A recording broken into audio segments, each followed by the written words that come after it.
Honoráveis ouvintes, sejam muito bem-vindos a mais um episódio do Extramuros Podcast. Sou Washington Clark dos Santos, seu anfitrião, e, neste episódio, os conduzirei em um diálogo com o professor da Universidade Federal de Pernambuco, Breno Ramos Sampaio, acerca da importância da integração e enriquecimento de dados para a melhor formatação, implantação e avaliação de políticas públicas na segurança pública. Perfeito. Breno, antes de mais nada, agradecer a sua disponibilidade. Nos episódios anteriores, nós focamos muito na questão da utilização da mão de obra prisional.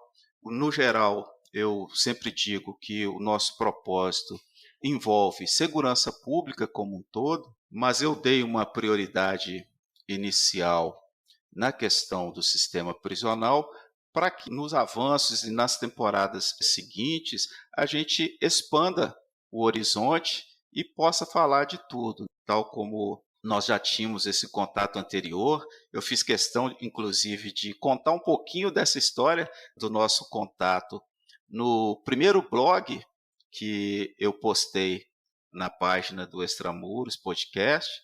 Já deu um contexto de como a gente iniciou o contato, mas nessa conversa a gente pode mostrar ao público com maior abrangência e o que você pode trazer como pesquisador, como um expertise da área de dados, pode trazer para agregar a essa ansiedade grande da segurança pública, que é saber o que guarda. Eu já diria de imediato que nós temos um problema grande em relação à coleta dos dados, com a sua visão, colocar para os ouvintes como a gente pode melhorar.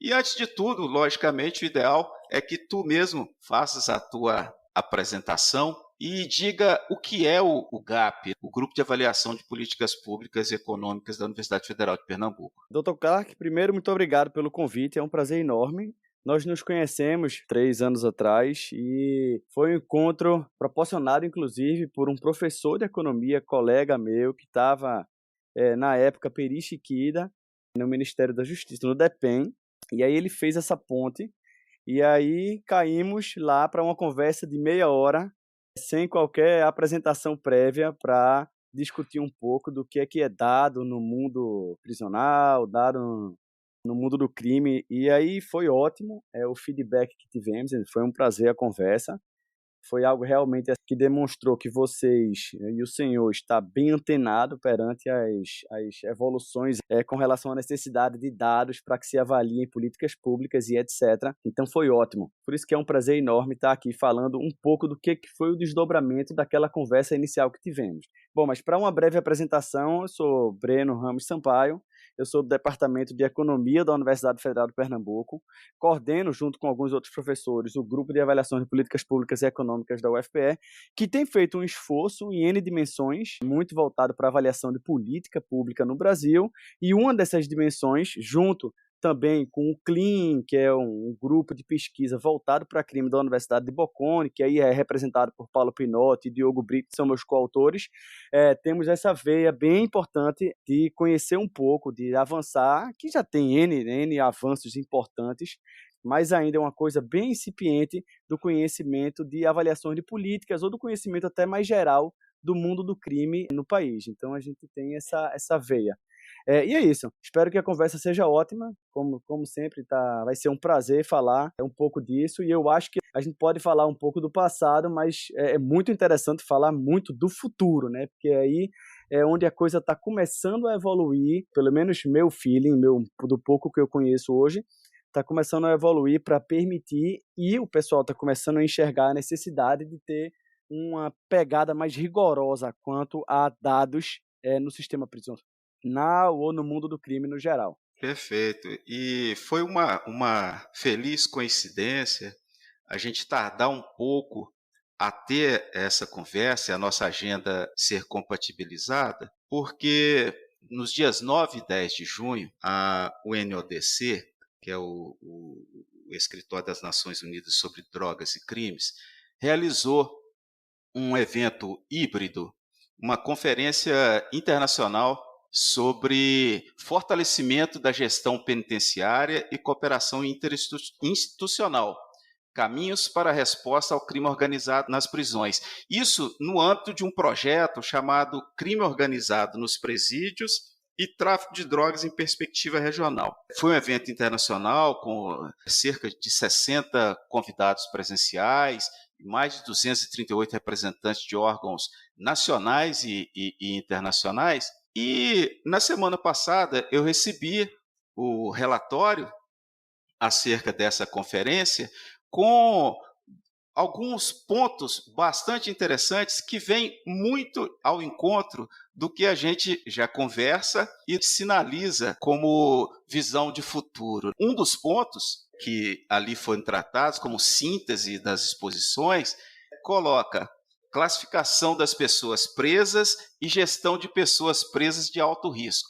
Isso vinculado a dados. Que esses dados, quais os benefícios que poderiam ser obtidos desses dados? A garantia da segurança, que é a proteção para todos, o controle das unidades prisionais com a proteção daquelas pessoas privadas de liberdade que não são faccionadas, uma custódia humanizada, a individualização da pena, possibilidades maiores para a reintegração das pessoas privadas de liberdade e, além de tudo, diminuição da reincidência. Pontos que a gente já vem conversando já há bastante tempo e mostra a importância que é e a preciosidade que é essa gama de informações, de dados coletados, não só no sistema prisional, mas também no sistema prisional, mas por toda a segurança pública.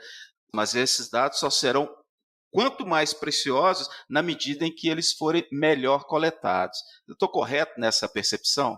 Sem sombra de dúvidas, eu acho que, se fizer um panorama mais geral ainda, eu acho que dados bem precisos quanto a indivíduos que cometem crime, medidas de reincidência e, assim, dados administrativos bastante ricos, isso é uma característica muito dos países lá da Escandinávia e etc.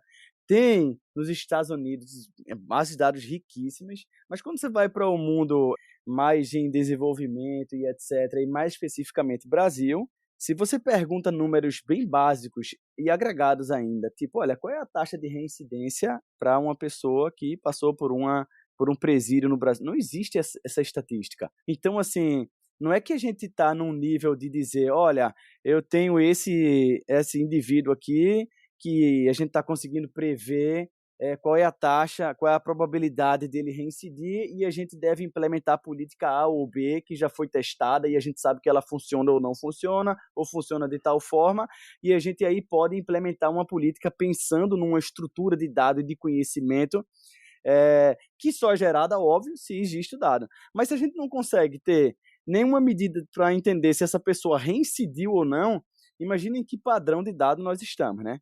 Mas isso é uma conversa de poucos anos atrás. Pelo menos minha convivência nos últimos anos, primeiro houve uma evolução gigante nessa questão da disponibilidade de dados, vamos dizer, um esforço gigante do próprio DEPEN, e aí eu conheci esse projeto muito via aquela nossa conversa, via quando você estava no Ministério da Justiça, e aí a gente pode até falar na figura que eu interagi bastante, que é a Estelmac, papel fundamental, pelo menos na minha perspectiva de contato junto com você, com o DEPEN, mas aí existe um esforço gigante nos últimos anos de tentar, de uma forma mais geral, agregar dados dos estados para a gente conhecer um pouco mais. Então, hoje já existe alguma base de dados lá, tem algumas ressalvas, mas uma base de dados que dá para você medir bastante e entender bastante coisa. E aí um segundo ponto em relação a isso, eu acho que, pelo menos eu estou na universidade há 10 anos, voltei aí fazer doutorado no exterior, voltei há 10 anos, e nesses 10 anos eu tenho alguma interação com alguns entes do governo, e dá para sentir claramente também, não só um crescimento do foco em dado, em ter dado para entender, mas também um foco, muito incipiente ainda, mas um foco em bolar políticas numa perspectiva de que elas devem ser avaliadas. Então isso, para mim, pelo menos numa perspectiva de 10 anos para cá, é uma coisa relativamente nova. Essa questão de, olha, temos políticas, mas a gente precisa de dado, primeira coisa, para que viabilize a avaliação dessas políticas. Então, assim, muita coisa é feita ainda no Brasil hoje, muito no feeling, né?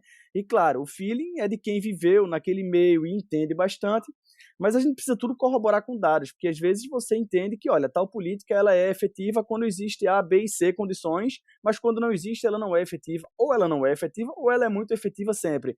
Então, assim, tentar discernir em que situação nós estamos e conhecer melhor é uma coisa que somente com conhecimento maior e mais preciso dos dados, a disponibilidade desses dados vai permitir, né? Perfeito. E nas tuas pesquisas, nos teus estudos, e principalmente com o seu relacionamento com pesquisadores de outros países, você vê situações similares em outros países? Alguma experiência que nós poderíamos trazer, adaptar para a nossa realidade, na busca dessa integração e, e assim conseguirmos respostas mais rápidas para essas perguntas? É uma pergunta bem geral, mas sim, toda interação, muita política já foi testada em muito lugar e muita política já foi avaliada, especialmente nos países mais desenvolvidos, que, como eu disse, tem dados para que sejam avaliadas. Então, mas também tem muita experiência em países de desenvolvimento sendo testada e etc. Então, assim, sempre essa troca de experiência é muito frutífera, né? Sem sombra de dúvidas. Tanto que no o meio acadêmico, ele envolve toda essa troca de experiências e de feedbacks. Então, tudo que a gente está tentando trabalhar lá no DEPEN, eventualmente discutimos com pessoas que trabalham no mundo do crime, no sistema prisional, fora do Brasil, mas também tem muita gente dentro do Brasil que é muito bom, né? Então, quem vem muito tempo trabalhando para entender um pouco de criminalidade, mas, mais uma vez, todos, assim, meio que unânime a opinião de que somos ainda um país bastante carente de microdados do mundo do crime, né? Tipo, para entender organizações criminosas, dinâmicas de organizações criminosas, expansão delas e etc, etc, etc, e os efeitos disso, tipo, ainda há uma carência muito grande de dados. Mas sem dúvida, estamos evoluindo e é um caminho, sempre ter essas parcerias e ter essa interação com pessoas que estudam esse ambiente. Sim, e até fazendo mais uma menção ao Peri Chiquida, essa semana eu assisti a uma palestra de um delegado da Polícia Civil, coordenador do CORE, que é um grupo especializado da Polícia Civil do Rio de Janeiro, e ele falando sobre a ação no Jacarezinho recente, né, que gerou bastante polêmica, e ele utilizou em uma das lâminas da apresentação uma frase, uma constatação do Peri Chiquida acerca da criminalidade organizada. Eu achei muito interessante essa interação, a busca de dados da academia, de experts que não são da segurança pública, mas fazem um trabalho magnífico analisando a segurança pública. E o Peri, ele está, acho que, no topo dessa cadeia. Em breve, se ele me der a oportunidade, a gente também vai conversar. E aí eu faço a seguinte pergunta, já falando de futuro, quando você comentou. O que seria necessário para que a gente avançasse? Seria que a segurança pública ofertasse a possibilidade dos pesquisadores conhecerem suas bases? Primeiro, sem sombra de dúvidas, existe muito interesse de muita gente em pesquisar crime no Brasil. Mas eu acho que o gargalo não está nem na disponibilidade do dado. Eu acho que o gargalo ainda está na geração do dado. Eu acho que fica mais embaixo o problema. Então, você vai nas secretarias e etc. Tem muito pouco, tem estados que ainda colocam esses dados em papel. Então, assim, não existe nenhuma estrutura de organizar e estruturar o dado para que ele seja trabalhado. O problema está muito mais embaixo. Uma vez que existe uma conscientização maior de que, primeiro, a gente precisa avaliar as políticas, a gente precisa ter dado para conhecer o sistema, e aí eu acho que esse pessoal vai começar, e eu acho que já existe esse movimento, claro, tanto que existe alguma coisa, muita coisa já estruturada, mas eu acho que ainda está na ponta do iceberg, sabe, em termos do incentivo que a ponta teria para coletar esses dados. E aí, uma vez que isso esteja avançando, sem sombra de dúvidas, eu acho que, como eu disse, não falta gente querendo conhecer o sistema. E, mais uma vez, eu acho, como eu falei já um pouco atrás, que muita coisa no Brasil, muita política é implementada na base do feeling, não significa que está certo ou errado, mas seria ótimo ter por trás uma estrutura para que ela fosse avaliada, né? E ainda melhor, indo mais à frente, se essa fosse, pelo menos, a direção a ser seguida, uma política extremamente bem avaliada, ela, no momento da sua concepção, já se imagina como pode-se elaborar uma avaliação que geraria resultados críveis dessa política. Então, quanto antes, quando for formular uma política, eu acho que já deveria existir a figura da pessoa ou do grupo, sabe, ou da entidade que eventualmente planeja avaliar aquele programa para que trabalhe em conjunto com a implementação que permita conhecer melhor. E aí, no momento na implementação, inclusive, já podem ser feitos ajustes e etc. Isso é um ponto. E aí a junção também, mais uma vez, do mundo acadêmico junto, e aí eu tenho me beneficiado bastante disso, da interação com o senhor e com o demais do Ministério da Justiça, que, na verdade, é acadêmico, estuda bastante, mas a pessoa lá na ponta conhece muito em detalhe o sistema e acaba gerando muitas hipóteses e acaba dando muito conhecimento para o pesquisador, né? Que às vezes nunca pisou numa presídio. Eu, por exemplo, nunca pisei num presídio, então assim, que é até uma falha minha. Mas ter essa vivência lá na ponta, sem dúvida, enriquece substancialmente a análise, traz hipóteses adicionais e etc. Então, por isso que a junção desses dois entes é crucial para que a coisa seja bem feita, bem elaborada, sabe? Eu tenho participado de alguns grupos e pessoas igualmente preocupadas com essa questão da valorização da cultura dos dados. E sempre a gente esbarra nessa situação que realmente no nascedouro, que é a forma como se coleta, falando especificamente do sistema prisional, e isso está mudando, no sistema prisional está mudando velozmente. Quando a gente se cadastrava preso com nomes abreviados, às vezes se aceitava como normal que ele tivesse duplicidade ou até multiplicidade de nomes, e tudo isso aí interfere no futuro, numa geração de uma política pública adequada, no termo exato que a execução penal busca também, que é a individualização da pena, porque se você não conhece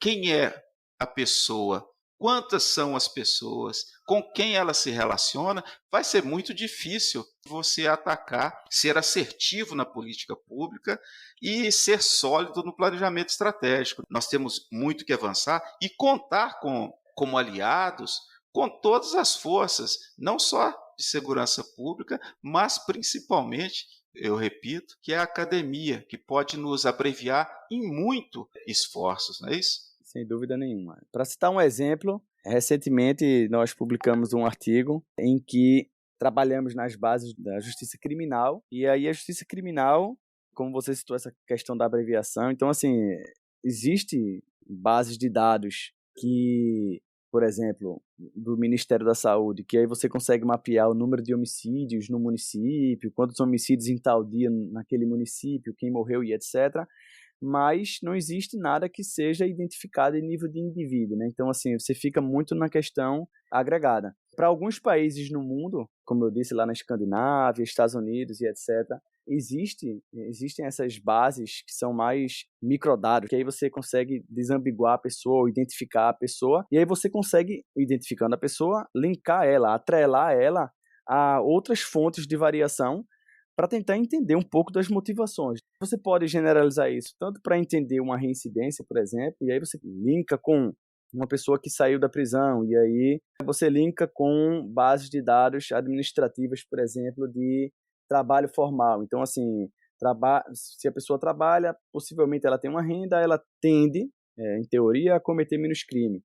E aí você consegue entender bem, tipo, uma vez que ela é demitida, esse foi o nosso trabalho, né? Uma vez que ela perde o emprego, qual é a chance dela estar cometendo um crime, sabe? E aí, junto com isso, você consegue também entender políticas, tipo uma política do seguro-desemprego que, por exemplo, se você é demitido e aí você acaba cometendo mais crime, mas se você tem acesso a um seguro-desemprego, esse afrouxo financeiro, vamos dizer, pelo seguro-desemprego, faz com que a relação desemprego-crime seja minada. Então, assim, basicamente, o seguro-desemprego segura a criminalidade e, claro, como se esperar, quando o seguro-desemprego acaba, a pessoa comete mais crime.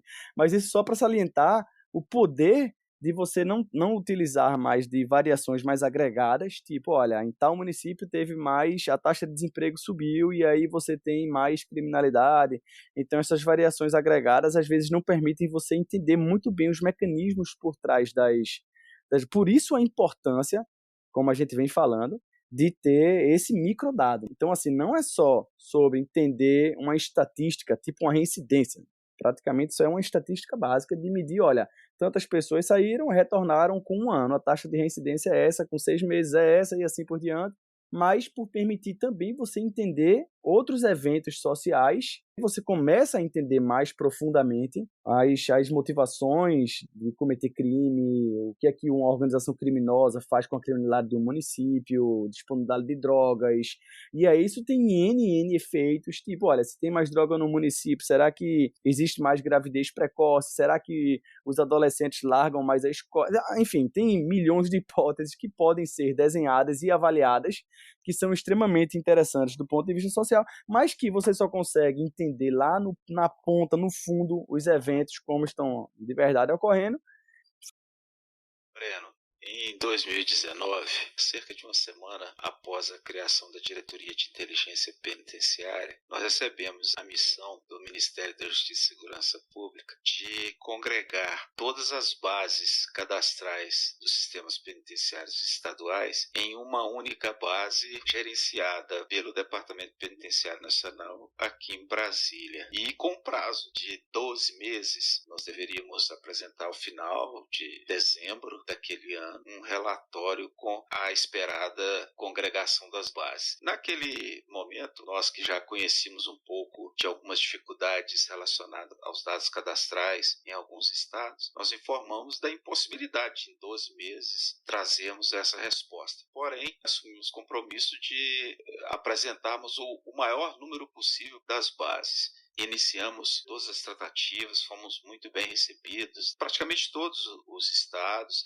aqueles que o sistema prisional era detentor das bases, nós conseguimos com maior agilidade. E o estado que congregava a maior base prisional do país, São Paulo, nós realizamos várias abordagens e obtivemos um apoio impressionante da gestão da Secretaria de Administração Prisional daquele estado. Conseguimos fazer, inclusive, com a interoperabilidade. Os servidores da área de TI e de inteligência que atuavam na área estiveram em Brasília e estabeleceram com o Stelmach, foi um trabalho, inclusive essa abordagem inicial foi toda realizada pela equipe do Marcelo Stelmach, e aquela base já representava um percentual muito grande dos cadastros de presos no país. Porém, em outros, pelas suas peculiaridades, há estados que a base cadastral é gerenciada por uma empresa de processamento de dados vinculada ao estado, outras têm uma empresa privada,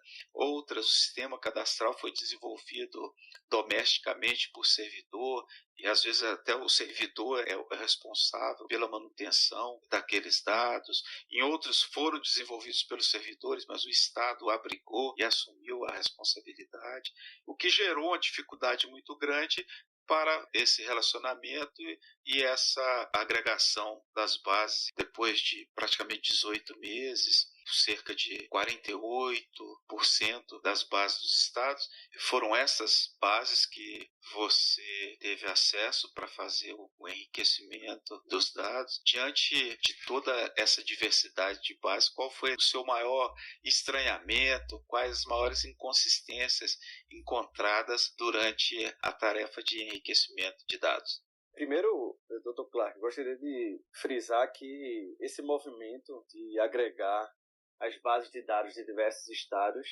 é, sem dúvida, um dos marcos iniciais para que se tenha um sistema geral de gestão. Porque, sem dúvida, como você falou, alguns estados têm bases bem mais maduras do que outros estados, mas a possibilidade de você agregar isso numa estrutura única e iniciar um entendimento de que, por exemplo, como é que reincidência varia entre estados, que políticas foram adotadas entre estados, poder explorar essa variação de políticas de estados, de unidades penitenciárias e assim por diante, até de cenários econômicos completamente distintos. Na verdade, você tem no Brasil vários cenários no sul, sudeste e norte, nordeste, sempre que tem graus de desenvolvimento distintos, então mercados de trabalhos distintos. Então, sem dúvida, essa agregação, junção das bases de dados num único ponto, é um ponto de partida incrível para que se entenda melhor políticas penitenciárias, índices de incidência, como eu disse. Quanto a dificuldades, sem dúvida,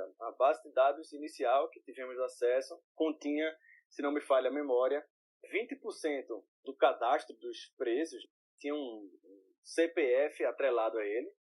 E aí, é claro, essa é uma informação crucial para que, primeiro, para estimar reincidência, vamos dizer, você precisa saber se é a mesma pessoa que está voltando ou não, mas também para poder ter a possibilidade de linkar isso com outras bases de dados. A exemplo de que um egresso, você gostaria de entender se ele está aparecendo com um emprego formal 1 mês, 2, 3 meses depois que saiu da prisão. Então isso só é possível se você tem uma base, uma informação que você consegue linkar entre bases de dados. Então aí foi o primeiro trabalho gigante que nós fizemos, foi tentar desambiguar um pouco essas bases de dados, né? Ou seja, grosso modo, atrelar um CPF a isso. E acho que hoje a base de dados do DEPEN, ela contém 90% de pessoas com um CPF atrelado.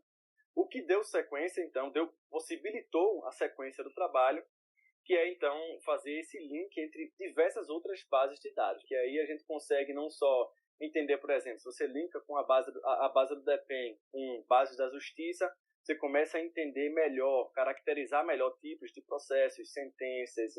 Se você linka isso com dados de saúde, você também começa a entender indicadores de saúde antes, durante e depois do tempo na unidade penitenciária. Isso abre N possibilidades, especialmente até do ponto de vista do DEPEN, de políticas penitenciárias, de entender que unidade penitenciária tem tal políticas, na verdade, que incentivam o trabalho, treinamento, educação, e que efeitos isso tem na possibilidade desse egresso arrumar um trabalho, depois que tipo de trabalho ele arruma, que renda, e será que isso, claro, está tudo interligado, interconectado aí para eventualmente estar afetando, por exemplo, uma reincidência, né? Isso poderia ser um tema interessante.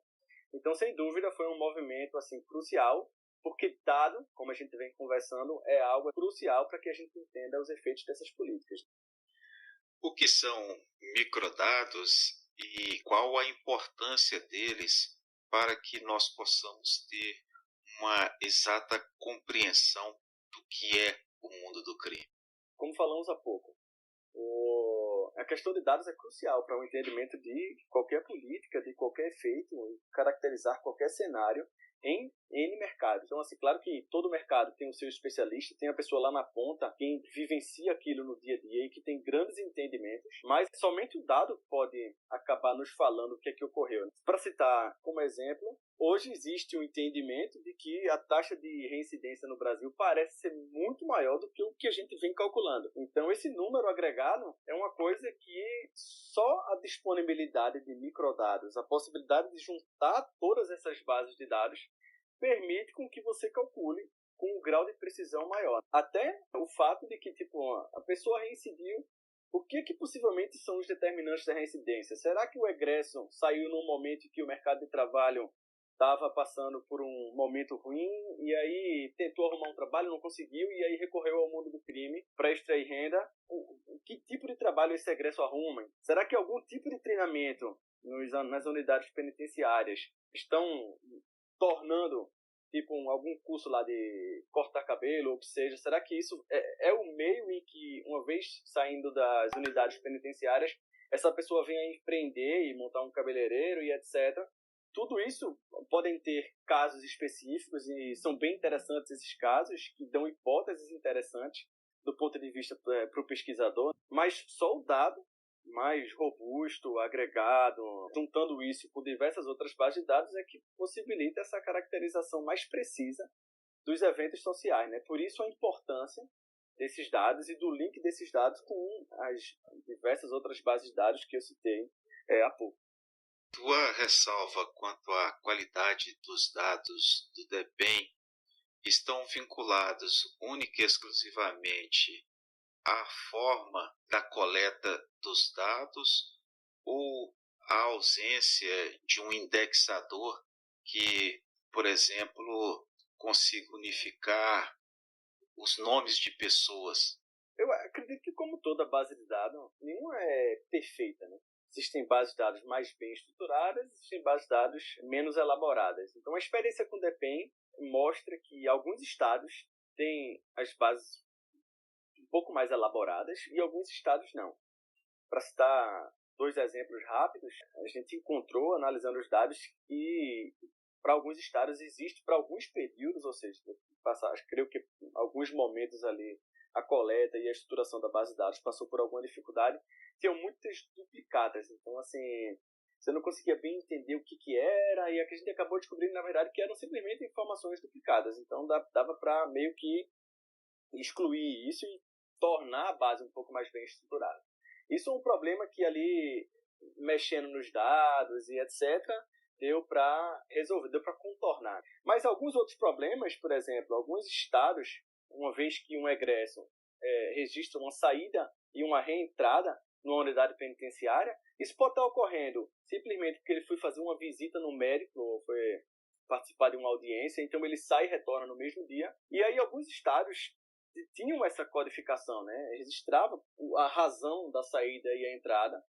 E aí dá para entender bem se essa pessoa saiu por uma progressão de pena, vamos dizer, e aí cometeu algum outro crime que retornou no mesmo dia, um dia depois, uma semana depois.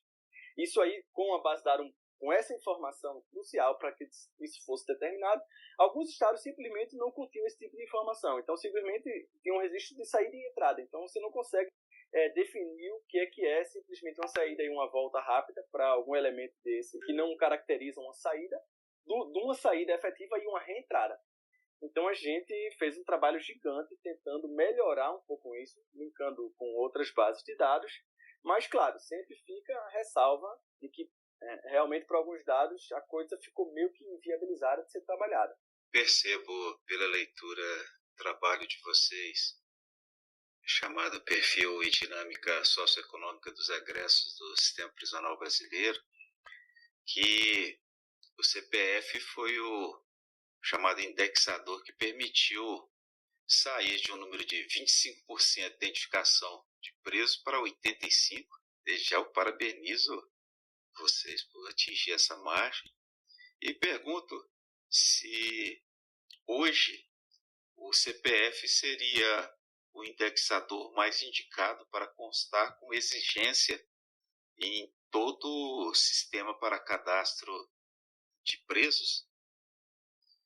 Muito obrigado, Dr. Clark. Sem dúvida, é um trabalho em construção que conta e contou com a contribuição de muitos especialistas e aguardamos feedbacks também do senhor e demais para que a gente aperfeiçoe cada dia mais ele.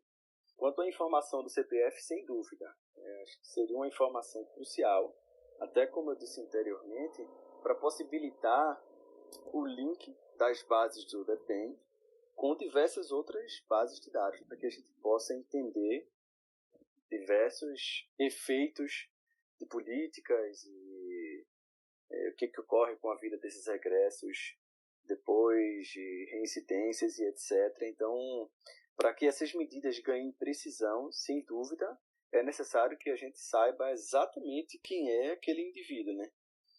Então, é crucial, e sem dúvida deveria ser um requerimento, uma preocupação dos estados no momento da entrada, reentrada, seja dos indivíduos, essa informação está atrelada ao cadastro. Conforme manifestado anteriormente, nós estabelecemos como assunto inicial do nosso podcast a utilização da mão de obra prisional e seus benefícios sociais e econômicos. Nós temos uma concepção de que no ambiente intramuros, a ocupação da pessoa privada de liberdade gera ambiente menos conflagrado e a vinculação do egresso ao mercado de trabalho, emprego formal, também é um inibidor da reincidência criminal. Citando ainda a análise sobre o relatório da pesquisa realizada por vocês, esses números obtidos corroboram essa constatação e mais, eles indicam possibilidades e probabilidades de ocorrência de reincidência? A resposta no momento seria não. O que nós estamos fazendo primeiro é a caracterização dos egressos, né? Tentando calcular aí taxas de reincidência, inserção no mercado de trabalho formal. Esses números já existem. Eu acho que é uma novidade isso.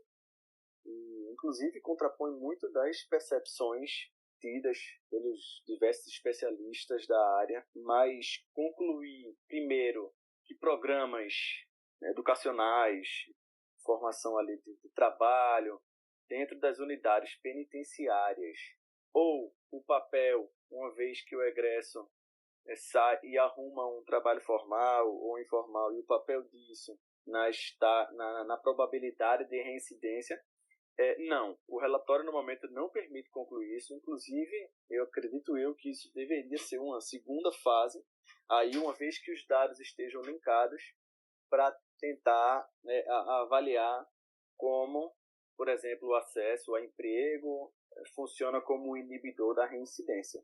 Mas, no momento, não. O relatório ainda não diz muito sobre isso. Na sua opinião, qual a importância para a formatação e a avaliação de políticas públicas da análise integrada dos dados da justiça, dos sistemas prisionais, os registros e boletins de ocorrência? Qual a importância efetiva dessa integração para, principalmente, a avaliação de políticas públicas? A resposta, de uma forma bem clara, é crucial. Primeiro, como eu venho citando, o link das bases de dados é crucial para que nós entendamos aí taxas de reincidência e políticas que afetam essas reincidências, mas é claro que quando você junta diversas partes da cadeia, e aqui podemos falar aí a justiça criminal, e aí existe a parte do DEPEN lá, penitenciárias, existem também os dados dos BOs, então cada um tem sua peculiaridade, cada um traz informações novas para o jogo, e sem dúvida ter esse mundo todo agregado permite com que N respostas sejam dadas, que não seria possível se não existisse esse link. Então, se você tem aí a justiça linkado com os dados do DEPEN, você tem aí como entender tamanhos de pena, como é que isso afeta um pouco da reincidência e N outros efeitos. Então, se você tem os dados do BO, você consegue caracterizar espacialmente distribuição de crime, políticas que afetam como é que os crimes se movem dentro de uma cidade, de uma forma geográfica aqui, né? Então, eu acho que, sem dúvida, a agregação desse mundo de dados permitiria muitas respostas que não temos até hoje, né?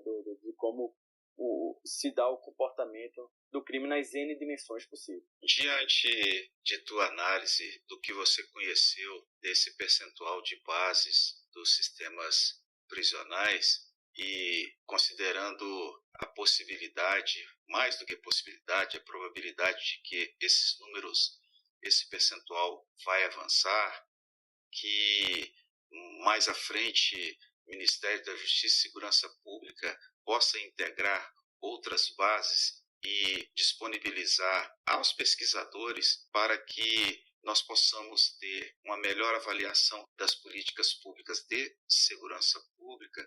O que você pode antecipar do que seria capaz no âmbito de prevenção criminal e estabelecimento de novas políticas públicas com o incremento dessas bases?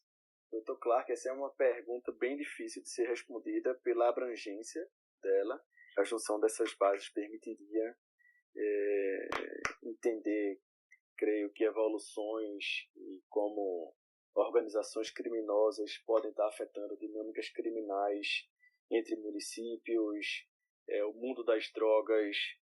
Com relação a o aspecto aí das penitenciárias, será que uma pessoa deveria aguardar em liberdade ou com privação de liberdade enquanto aguardam uma sentença.